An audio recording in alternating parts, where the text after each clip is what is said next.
we'll talk about the living options for adults. In the Lanterman Act, it talks about kids, they want, the whole philosophy is for children to be able to live with their families. In the old days, children were institutionalized on a regular basis. Someone here mentioned Camarillo. They were placed in Fairview Developmental Center, Camarillo, Lanterman. We don't do that anymore. We provide services and support so that people can live with their families, children can live with their families.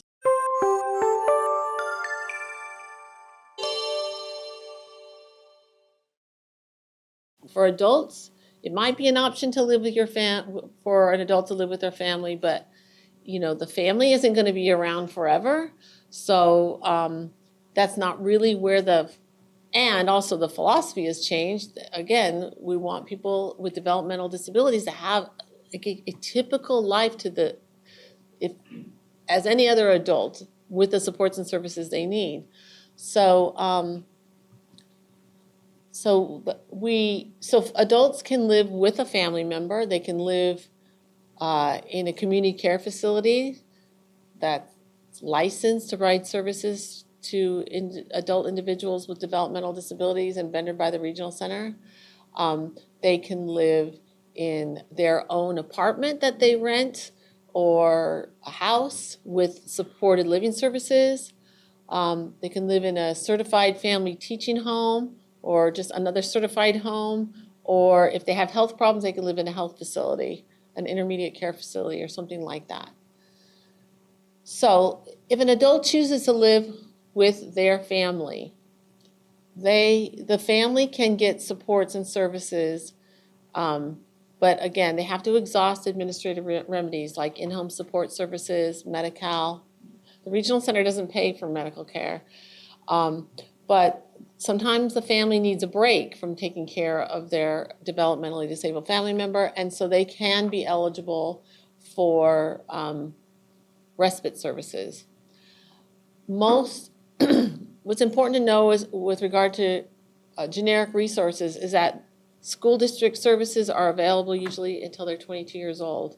So during the day, typically a person with developmental disabilities might go to a program that is set up through their individual education plan until they're 22. After that, they can, or maybe before that, depending on their abilities, they can work. There's a real push for regional center clients to get out and be able to work in the workforce. There's something called the Employment First policy that was enacted in 2013. And regional centers can help set up supports for employment. Other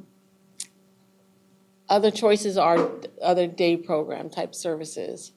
While the individual is living with a family, they can receive independent living skills training, which will maybe help them learn skills that will get them to the point where they can live more independently.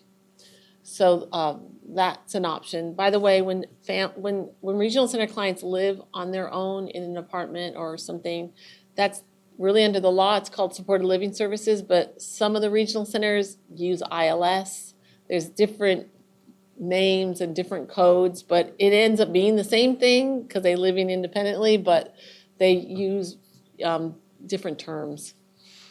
As I mentioned before, in-home respite services can be funded by a regional center, which will help give the family a break from continuous care of the regional center client. The hours given really depend on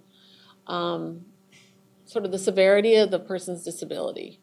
There's also, there's a definition in the handout. There's also options for having out-of-home respite for a couple of weeks. So let's say a family wants to go on vacation and it's a vacation that they can't take their child on or choose not to, they can do an out-of-home placement sometimes. Or let's say a family member who's a caregiver is having an operation and they need time to recover. So people do take advantage of this sometimes. It's a good option. Another option that's not as well known are family home agencies. Family home agencies are for regional center clients who want to live in a family-like setting, but you're an adult. Sometimes people have referred to it as adult foster care, but we don't use that term really. But it means that the person lives with a family. The family is certified through a family home agency, and there are social services and supports put in for the family home providers.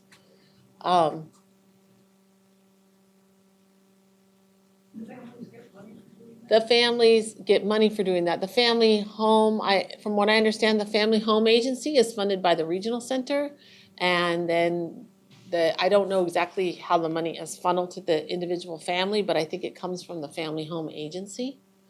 So the family home agency is the regional center vendor, and the family home agency finds and certifies the families.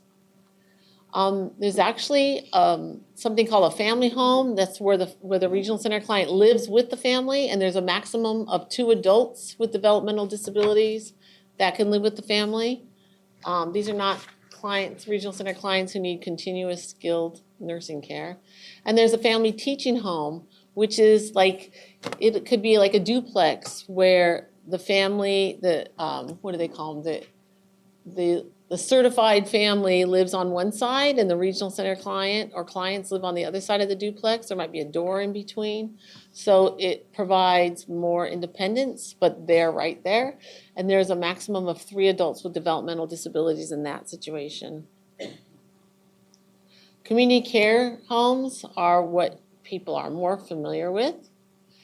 And some people call them group homes or boarding care. They're not really boarding care, but it's a non-medical residential service that regional centers vendor the residential service provider. Each home is vendored to provide a certain level of service. So, and there's all sorts of different types. Some of the higher level homes have more staff, so staff to client ratio is higher, resident ratio. Staff are trained. Some of them serve people with behavior problems, so the vendor part of their program design is that they will contract with a behavior specialist who will create a behavior plan for each resident and train the staff on that plan. There are some homes that have consults with therapists and nursing. Again, there's a wide variety, and it depends on what the regional center client needs. The developmental centers that I mentioned before, like Lanterman and Fairview's closing, Lanterman is closed. When they're closing these homes, the regional center and the state, they needed to develop options for people to live in the community. So they have some of these homes with a higher level of care because these people have lived in institutions their whole lives, or they have some medical needs, but not the kind of needs that require a health facility placement. So there really is a variety of types of homes for regional center clients because there's a whole variety of needs. So the IPP team has to, when they're determining what the client wants and needs, the regional center client, they have to determine what sort of service level they would need if they're going to live in a community care home.